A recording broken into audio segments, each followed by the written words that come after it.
Olá, pessoal, tudo bem? Que bom estar aqui com você mais uma vez, entrando na sua casa.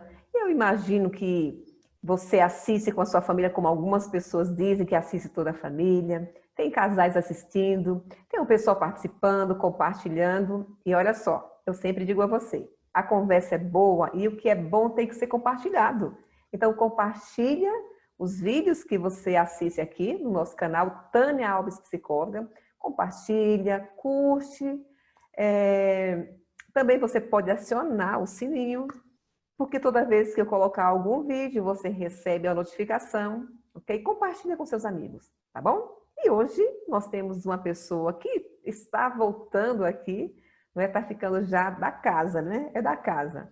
E é a Reivli Melo.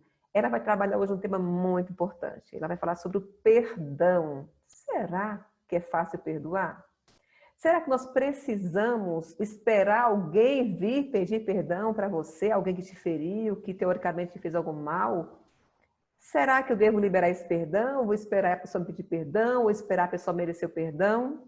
Vamos aprender hoje o que devemos fazer para nos libertarmos, né? Liberarmos o perdão e assim recuperarmos a nossa saúde física, mental, espiritual, emocional. E ela vai trazer para nós umas dicas muito interessantes, podendo ajudar assim você a se libertar, ficar livre, porque é isso que acontece. Quando nós liberamos o perdão, a primeira beneficiada somos nós mesmos. Vamos lá?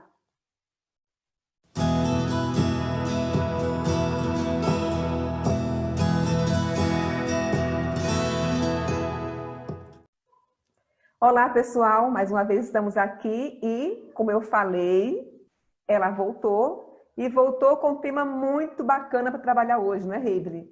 Tudo Opa, bem? Que bom tê-la aqui de novo no Conversa Boa. conversa boa mesmo, que eu vou repetir, mas parece um cafezinho filosófico, do tipo cevadinha. Amigos, amigos, boa noite, é um grande prazer estar de volta com vocês. Esperamos que o Papo Cabeça de hoje também seja extremamente útil e que seja de grande valia para a vida de todos nós, porque o que nós trocamos aqui aprendemos também, viu? Que Uma boa noite bom. a todos e que nós possamos estar e apreciar o que vamos trabalhar hoje. Amiga, é o seguinte, o tema é o poder do perdão. Esse tema parece tão assim... O que é que ele diz, né? O que é que você me diz sobre esse tema, o poder do perdão? Será que é fácil perdoar? E aí você de casa começa a pensar, né? Eu já ouvi de tudo, Reide, quando a gente fala no perdão. Ai, meu pai do céu, esse negócio é muito difícil. Não, por favor, não inventa né, de falar que é fácil perdoar. E aí, será que é fácil? É difícil? A gente sabe que muda, né, Reide, de pessoa para pessoa. Tem pessoas que têm muita dificuldade de perdoar. Tem pessoas que perdoam mais fácil. Mas, no geral, o que é que você me diz desse tema? De uma riqueza, de um impacto inimagináveis. A gente às vezes não para pensar que o tema perdão se relaciona também à saúde mental. Não é interessante? Exatamente, sim, sim. É muito comum a gente pensar que ele está única e exclusivamente atrelado às questões espirituais. Sim, porque das questões espirituais emana tudo mais. Mas se Uhum. eu pudesse começar com essa questão do perdão, se é difícil, se é fácil, porque para alguns é, para outros não é, eu começaria com a palavra. Veja que interessante, perdão ou perdão. Vem de perda, certo? Ão é sempre aumentativo. Então, Uhum. tem a ver com uma grande perda. Perda grande, perdão. Foi uma perdão, uma perdona, né? Sim, sim. E Então, perder geralmente não é algo prazeroso, né? não, Perder. O que você imaginar que você. Qualquer coisa, perder dinheiro, gente, como dói, né? Meu Deus! É por isso que quando eu acho dinheiro de alguém, às vezes acontece achar um dinheiro perdido no chão, em algum lugar. Eu fico numa angústia, na verdade, pensando, meu pai, e agora? Quem foi que perdeu? Qualquer que coisa que seja que você pense que você perdeu, no caso do perdão, gera muita angústia, muita dor.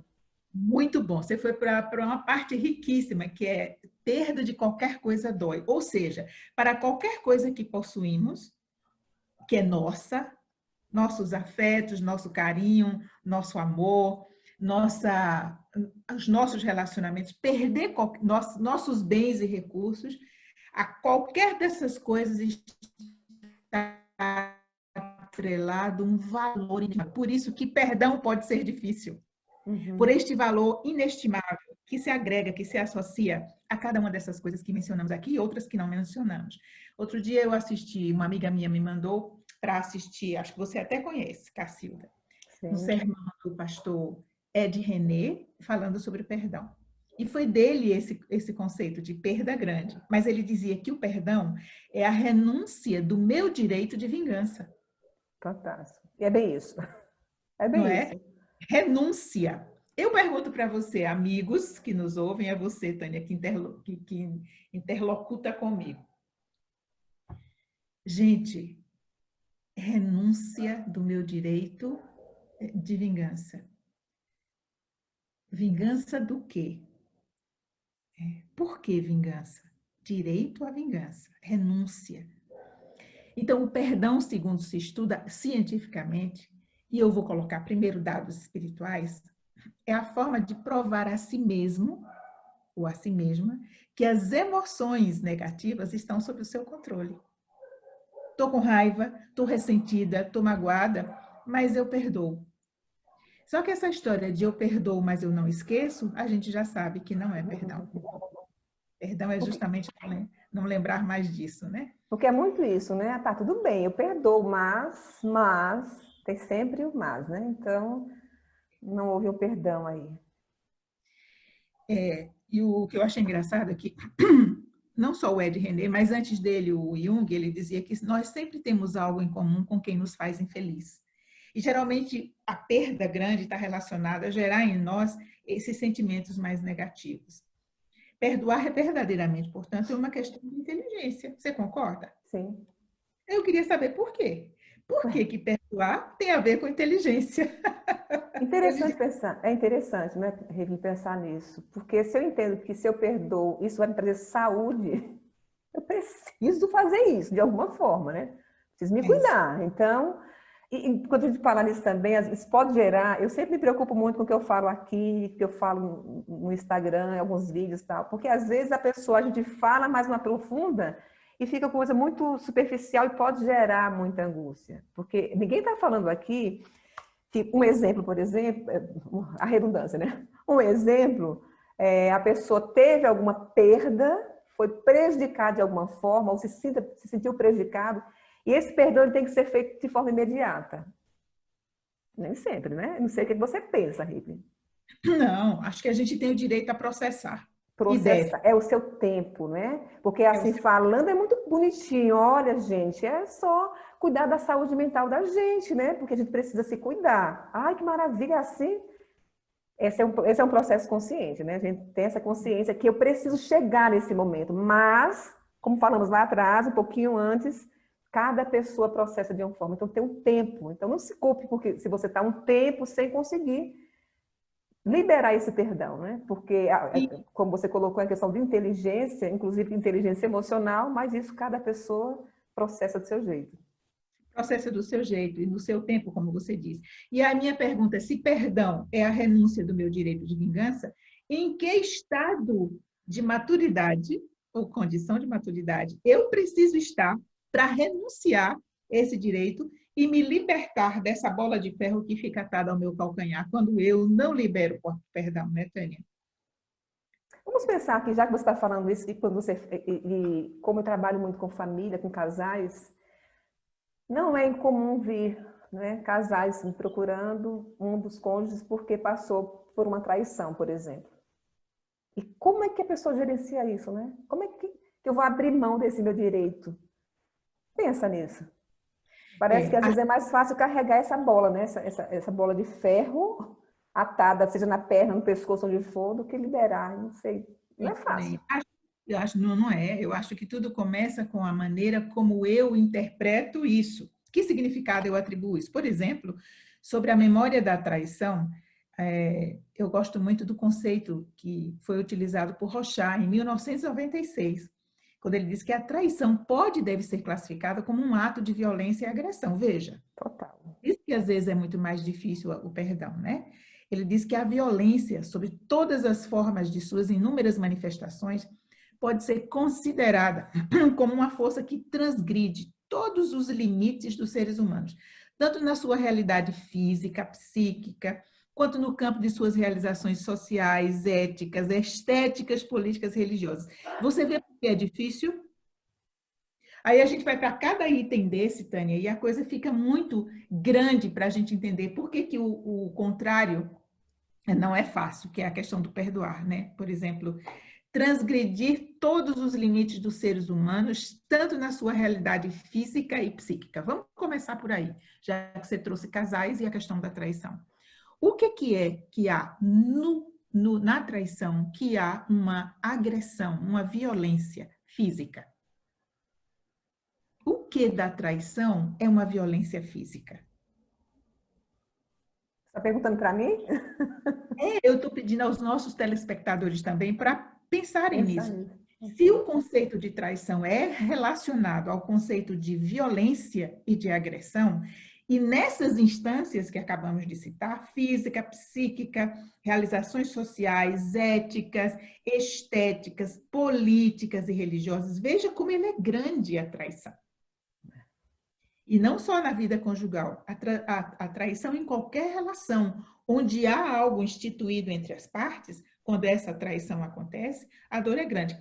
Claro que no casamento ela tem proporções... Outra dimensão. É outra dimensão. Mas onde é que é uma agressão física a traição? Psíquica é fácil, né, Tânia? Na psíquica, eu imagino, olha, na medida em que o outro me traiu, a sensação que eu tenho é que eu não fui o suficiente. Não foi boa o suficiente, não merecia realmente, né? Não Começa a se merecia, culpar. não é verdade? No que concerne às realizações sociais, eu já não quero mais estar nos ambientes onde estavam os casais amigos, pessoas conhecidas. Pessoas me tratam diferente, já não... Isso. Do ponto de vista ético, eu sou a coitadinha.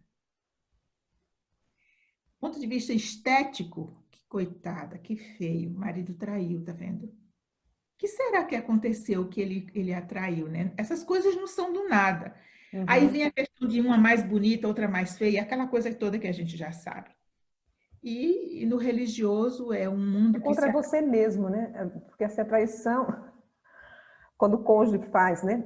Ele faz para si mesmo, né? Ele não só maltrata o outro. Interessante quando eu trabalho isso com o casal, né? Porque eu vejo esse outro muitas vezes, não são todas as vezes, né?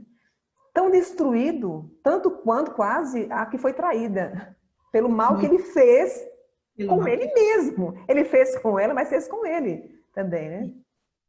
Então, o Rorschach continua falando exatamente nesses termos que você está trazendo. A traição caracteriza um desrespeito aos direitos fundamentais do ser humano. Exatamente. Sem esse respeito, o ser humano deixa de ser considerado como um sujeito tanto de direitos como de deveres e passa a ser olhado como um objeto qualquer, o isso, o aquilo, qualquer coisa menos indivíduo. Por isso que a agressão é em todos os níveis do que concerne o mapa humano, né? E aí perdoar isso fica imenso, não fica não? Difícil? Porque são vários campos de agressão. Vários campos de agressão. Então, perdoar verdadeiramente, a gente falava, era uma questão de inteligência, como você diz, acima de tudo emocional e espiritual, porque tem a ver com liberar a raiva, as mágoas, os sentimentos negativos, que nessa altura do campeonato funcionam como muros muito altos, que me impedem de ver o sol, que vai me gerar vida outra vez. Então, eu entendo a dificuldade, mas há uma coisa dentro da questão do perdão que me deixa muito confortável. Quando a gente aprende, perdoar não significa ter que conviver com. Sim. Eu posso ter uma celeuma muito grave com você, um dilema muito sério. Depois conversamos, eu perdoo, mas posso escolher não conviver mais com você. Não é por mágoa, é porque percebemos que diante de uma situação dessa, talvez a melhor opção seja ficarmos distante um pouquinho de tempo. A semelhança do que Paulo fez com o Marcos, ou não é? O Marcos, o discípulo que não andava direitinho, ele disse, não, por enquanto não vou caminhar com ele não. Quando ele tiver maiorzinho... Quando se resolver a situação, a gente... Tá. Então, o perdão também nos faculta essa possibilidade. Muita gente acha que perdoar é ter que conviver com a coisa para sempre, voltar à amizade no mesmo nível. Não, perdoar é Uhum. simplesmente liberar o outro desse meu desejo de vingança. Olhar para ele sem ficar me lembrando da dor que ele me causou. Capaz de Ô, dizer, olá, como vai, tudo bem, e avançar. Rei, eu sempre penso nessa questão do perdão. É alguém que, de alguma forma, machucou, traiu esse outro, que você veja que, no caso do casamento, Deus libera a pessoa. Sim, Porque, olha, né, Deus é maravilhoso. Entender, porque justamente isso. Entende o quanto isso pode causar dano em todos esses aspectos que você falou, físico, mental, espiritual, moral. A pessoa de forma holística, completa, total. Então, ou por morte, né, no caso, ou por traição, porque ele entende justamente o tamanho do dano. Só que isso, ele te libera você casar de novo, que já é uma outra história, não é o caso aqui, nós tratarmos sobre isso, sobre essa questão. Mas não te libera de não perdoar. Não é isso, não, né? Porque, tá vendo não. aí, ainda bem, posso ir embora, tô livre. Você me traiu? Tô indo embora. Acabou, resolveu o problema. Te odeio até a morte. Né? É isso? Será? Não, né? Então, você para pensar quanto tempo, quanta energia psíquica e física você dispõe para manter uma pessoa no não perdão? Imagina. Quanto tempo você fica submetida às emoções negativas, que nós já sabemos hoje que são causadoras das doenças psicossomáticas? Sim. Né? Os estudos, por exemplo, de câncer de mama mostram mulheres mais magoadas, câncer de tireoide, mulheres com mais problemas com figuras masculinas. Já existe todo um estudo que nos mostra isso, né? Salomão já dizia: o espírito alegre aformoseia o rosto, o abatido seca os ossos. Isso. Já sinalizava, né, a psicossomática. A gente vê o médico Lucas dizendo: se os teus olhos forem bons, a maneira como você olha a vida, se é positiva, seu corpo terá luz. Mas se você tiver olhos maus, ou seja, ver tudo de uma forma negativa, seu corpo vai adoecer, fica trevas. Então, a gente sabe que a importância do perdão para quem perdoa e para quem é perdoado é inequívoca, essa importância. Na realidade, perdão é escolher liberar o outro de sua condenação, né? Porque foi assim que Deus procedeu com a gente. Uma vez eu assisti não, eu li uma meditação do pastor Amin, Uhum, quando ele conheço. dizia exatamente, falava sobre o perdão, e ele dizia assim: toda vez que você tende a acusar o outro de um mal que lhe fez, que esse outro lhe fez, lembre de uma coisa: pior você fez a Jesus, Uhum. não E a é? oração, se você for ver a oração, ela fala isso, né? No caso, né? Isso aí, mas a importância de todos nós que somos cristãos, e todos, mesmo que não sejam cristãos, mas que é o perdão, né? O perdão de Deus. Eu não sigo nada, tá? Mas eu quero que me perdoe se eu fiz alguma coisa errada. E a oração é muito clara quando ela diz que a gente deve perdoar para sermos o quê? Perdoados. Perdoados. Então, gente, quando eu penso, eu falo, gente, nem se eu quisesse ficar, eu quero perdão. E já aconteceu, não sei se com você de casa ou com você, Rei, de pedir perdão para alguém, mesmo sem que ela tenha te pedido perdão. Eu liberei o perdão mesmo sem que ela tenha pedido. Uma situação foi muito interessante, essa experiência pessoal foi muito, muito gratificante. Essa pessoa, ela começou a falar algumas coisas que não deveria, tal, enfim. E eu falei assim, eu preciso falar para ela que eu perdoo, que ela está perdoada. Porque eu comecei a me incomodar, porque eu sabia que ela tinha algum sentimento negativo, eu não tinha nenhum contra ela, e eu sabia que ela estava com raiva de mim. Enfim. E aí eu fui. Foi muito interessante, foi muito libertador. Cheguei para ela, fulano, Libertar. eu estou vindo aqui falar contigo porque eu queria, na verdade, eu pedi perdão para a pessoa, é muito louco, mas eu pedi perdão. E aí ele até ficou assustado, a pessoa ficou assim meio que, porque ele sabia, a pessoa sabia que eu não tinha feito nada, mas ela estava com raiva de mim. Então, até esse fato, né, Rebele, como é interessante, como é curativo o liberar perdão. E eu fui pedir perdão para ele porque eu entendi que ele tinha alguma coisa contra mim. Eu não fui me justificar porque eu sabia que eu não tinha nada. Só falei assim, olha, eu queria te pedir perdão. Que aquele impacto assim, eu falei, se eu fiz alguma coisa com você, se você se sente magoado por mim, eu quero te pedir perdão. E eu te perdoo. Ele sabia porque eu estava falando isso. Porque eu quero, ainda falei assim, eu quero deitar minha cabeça no travesseiro e sentir paz. Só isso, tá bom? Tá tudo bem? Daquele dia em diante, de verdade, gente, eu senti que ele ficou em paz. Sabe quando a pessoa se quebra? E ali resolveu, ficou tranquilo. Hoje é uma pessoa querida. Muito bom. Então, tem a ver comigo, né? Às vezes a dificuldade, né, de liberar esse perdão está mais relacionado com essa mulher, com essa criança, né? Que às vezes eu volto à questão da criança, porque a gente Sim. vai e volta, né? Ele vai nessa história de vida, porque essas perdas são às vezes tão difíceis para eu elaborar, para eu lidar, para eu ressignificar. O que é que tem de mim nessa questão? Que você colocou agora há pouco isso, né? O que é que tem da pessoa que foi ferida, que teve a perda? Que tem tanta dificuldade, muitas vezes, de lidar com isso. É isso aí. Eu fico pensando que a dor maior de quem recebe uma ofensa, ou seja, a potencialização dessa dor, é justamente a soma dessas perdas que não são do aqui e do agora. Não é Exatamente. só essa perda. Essa raiva intensa, essa amargura, esse ressentimento que ficam em mim, seguramente ele foi associado a uma caixinha onde já existiam outras experiências dessa ordem. E tudo que parece vai para o mesmo lugar. E aí, quando eu olho para esse indivíduo, ele parece o autor de tudo aquilo que já está armazenado, e não é. Sim. Então, eu preciso, às vezes, para perdoar, investigar o quanto disso que ele fez também é meu, viu? Que eu também não consigo liberar, tá? Você me fez lembrar na história que você contou sobre a pessoa que você perdoou, um sermão que eu fiz na Igreja Central de Arthur Nogueira, logo que eu cheguei aqui, a São Paulo, né? E eu me lembro que eu coloquei exatamente a importância e a relevância do perdão. E num dado momento eu fazia uma dinâmica com a igreja. Eu comecei dando exemplo de a quem eu, de público, gostaria de pedir perdão. E eu falei de uma certa pessoa que, no seu caso, me havia ofendido. Era uma pessoa que gostava muito de caluniar, inventar histórias. Mas eu já tinha analisado, sabia que era uma pessoa de difícil condição psíquica e emocional, mas mesmo assim eu liberei esse perdão lá de público, né? E pedi perdão também por ter ficado sem falar com ela, sequer dirigir-lhe a palavra por um bom tempo. Uhum. E dali eu criei a dinâmica que era a corrente. E você, fulana, a quem aqui da igreja você gostaria de dirigir o seu perdão ou pedir perdão? Minha amiga, foi uma comoção espetacular. Incrível, né? Foi um sermão comentado porque as pessoas viviam em parcial relacionamento.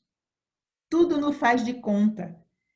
Era uma igreja assim submetida a uma névoa, sabe, que parece, mas não é.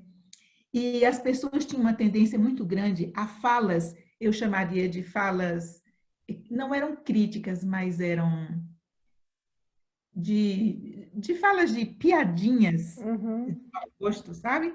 Que era uma forma velada de agredir.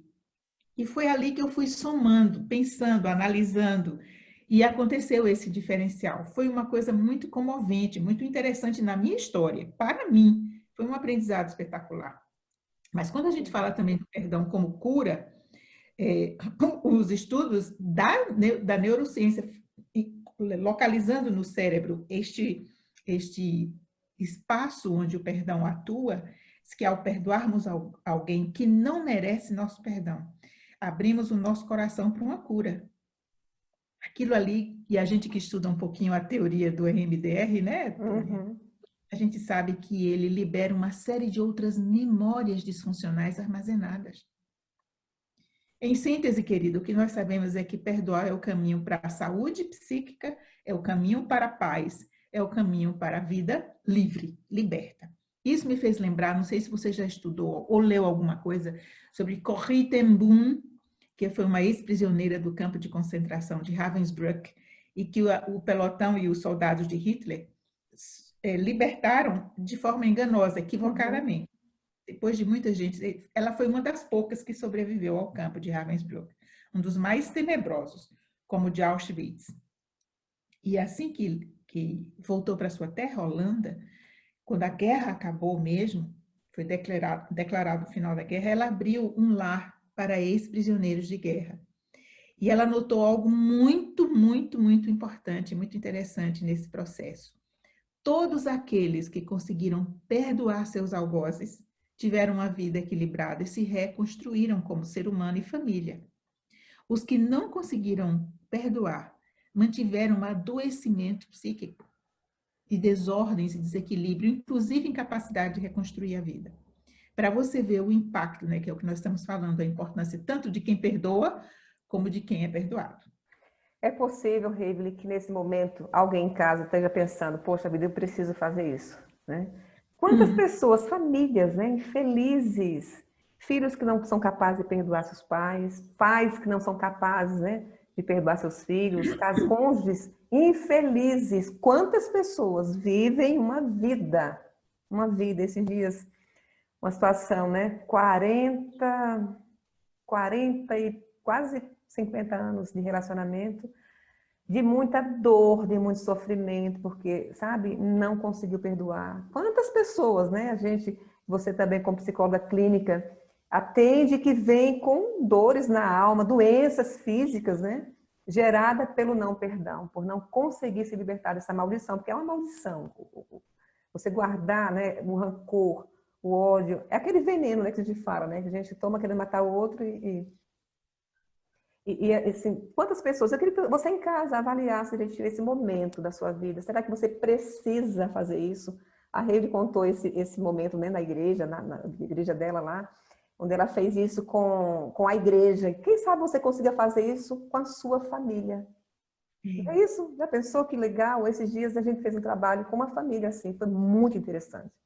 Um processo terapêutico, eu trabalho muito com família. E a pessoa que veio, ela veio como o denunciante do sistema, né? Fantástico, sabe? Assim, e a gente precisa fazer isso, né? Parar. É um exercício que faz bem, a gente precisa pensar. Então, pensa você em casa. Eu preciso fazer isso, eu preciso começar a conversar sobre algumas questões. Eu preciso, primeiro você, tá? Porque eu falando aqui, você pode ficar assim, ah, tá. E eu sei que tem casais que assistem juntos, família que assiste junto, conversa boa. Você seja a primeira pessoa a tomar iniciativa, a pedir perdão e a liberar o perdão também. Faz isso em casa. E a Rede vai falar um pouco mais sobre essa questão do perdão, né? Como elemento curativo.